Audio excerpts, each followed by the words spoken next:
We should be able to get the gist of our lives very quickly without having to do a bunch of inspection.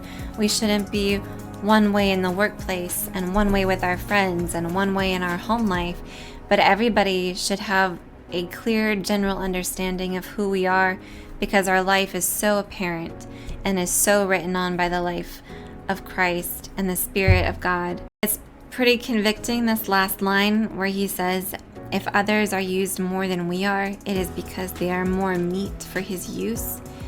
And I think what he means is there are some people who are just willing and ready, and those are the people God needs to use. And it's okay if you're not at a place where you're willing and ready. It took me many years to overcome, some self-doubts and some personality traits. But I was still open to when I knew God was asking me to do something and to step out in faith. And man, was I terrified.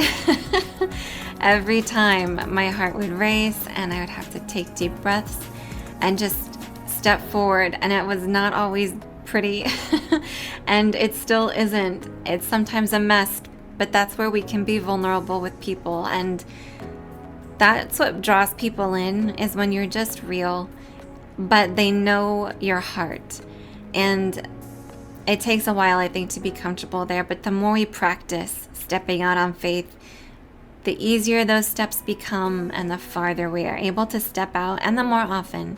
And then we are able to be used more and more as we submit ourselves to Christ and his Spirit and the ways that he would choose for us. And whether it's clumsy or bold or you feel foolish, just smile and know that your God, your Heavenly Father, is holding your hand, and he loves each step that you are taking.